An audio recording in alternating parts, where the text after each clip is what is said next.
and good day, classmates. Today we are about to discuss and explain one macroeconomic principle, which is the law of diminishing marginal utility.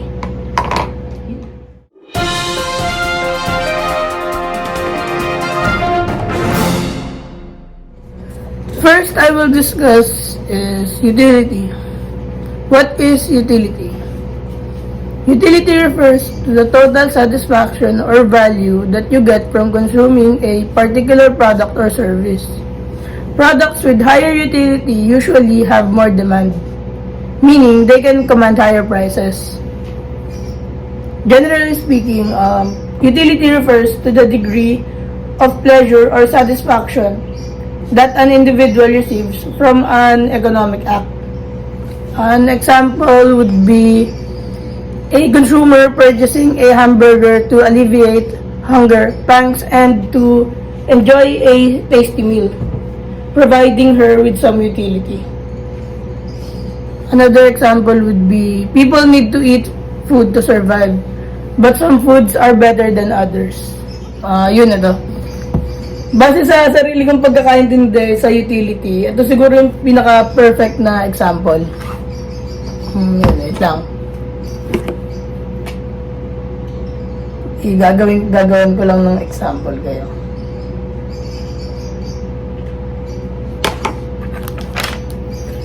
Yun.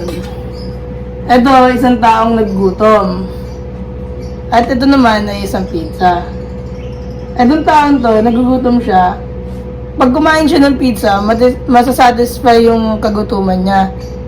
Bale, ang parang makukuha niyang utility is yung pizza. Dahil yung pizza, nasatisfy yung kagutuman na itong taong to. So, yun. Para sa akin, yun yung sarili kong pagkakaintindi about sa utility. Pero, ayun lang.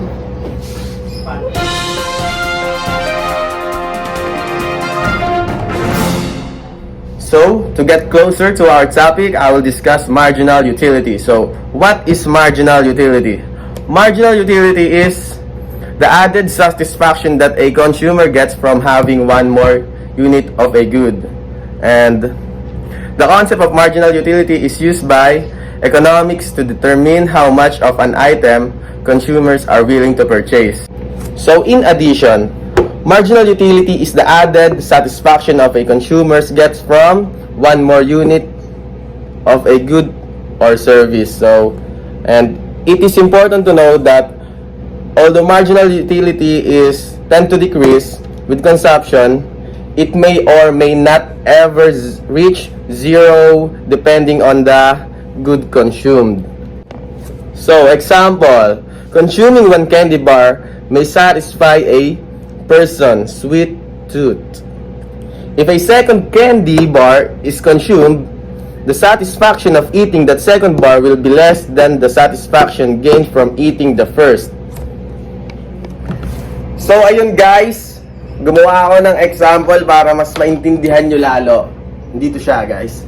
So, check out guys. So, ayun, marginal utility. For best example, satisfaction number 1. So, ayun, ito may hawak na candy, si bata.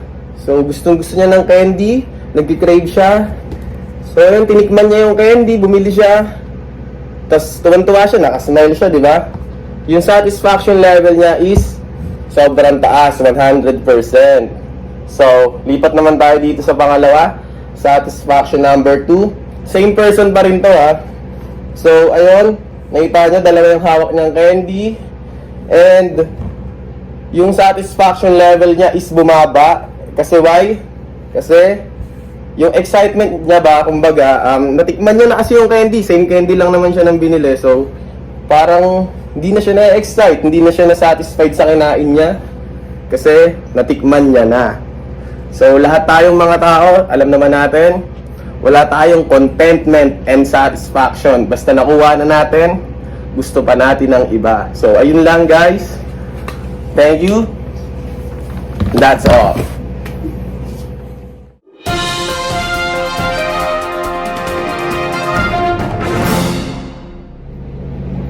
What is the law of diminishing marginal utility?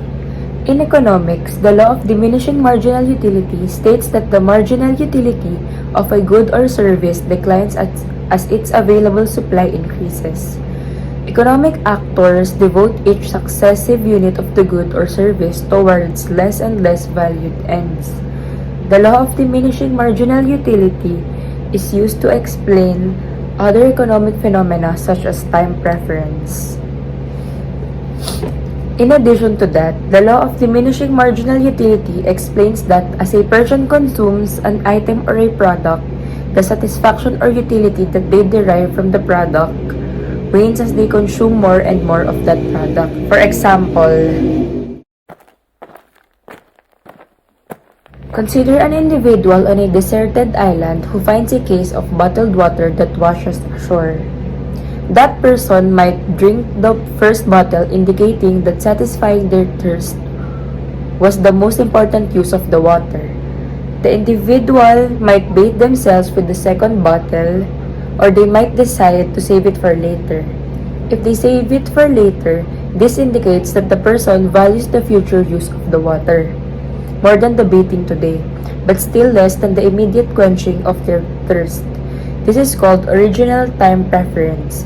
This concept helps explain savings and investing versus current consumption and spending.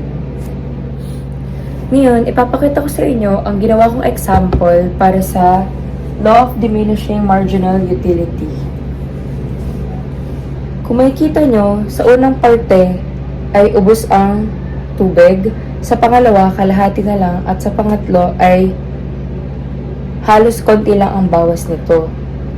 Itong naisip kong example para sa law of diminishing marginal utility dahil sa unang pagkakataon na gusto natin uminom ay marami tayong maiinom.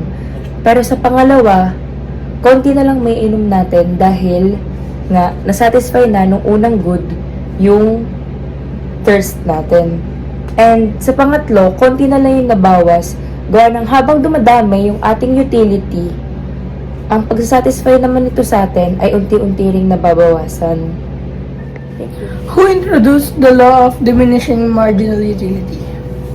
The law of diminishing marginal utility is comprehensively explained by Alfred Marshall. According to his definition of the law of diminishing marginal utility, the following happens. During the course of consumption, as more and more units of a commodity are used, every successive unit gives utility with a diminishing rate, provided other things remaining the same, although the total utility increases. Who is Alfred Marshall? This is a brief background of Alfred Marshall. Alfred Marshall, FBA, was an English economist who was one of the most influential economists of his time. His book Principles of Economics was the dominant economic textbook in England for many years. It brings the ideas of supply and demand, marginal utility, and cost of production into a coherent whole.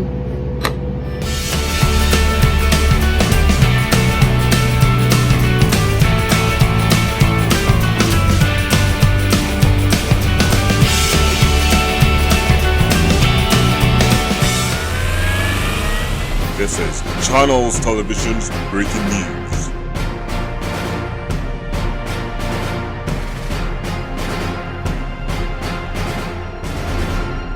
So here's an article about the law of diminishing marginal utility from the business world. So the title of the article is Can Be There Too Much of a Good Thing by Tony Sampson. So the charting of a pleasure and boredom is covered by an economic principle that says that the enjoyment of even the most wonderful experience is bound to fade, as is our initially hearty appetite for a certain subject in the news, like released prisoner, pyramid schemes, and the love triangles. So the economic law of diminishing marginal utility states that as the consumer consumes more and more units of a specific commodity, the utility from the successive units goes on diminishing. The axiom was established by the German economist H. Gassen in 1854. So in a buffet lunch, after the first plate is cleared, each subsequent visit to the food-laden table becomes less and less pleasurable. One gets a bloated feeling on the fourth plate, and eventually stop eating when the prospect of one more spoonful of fried rice invites retching. The price for all you can eat offerings presumes that at some point the customers must stop eating and enough customers to do so early enough. The carving of enthusiasm for the heaping plate is enforced with a fine. The restaurant punishes with a surcharge that greedy diner who leaves uneaten food on his plate. The other possible example is sex, which we are choose not to elaborate on. Here the declining marginal utility is dictated by physical limitations.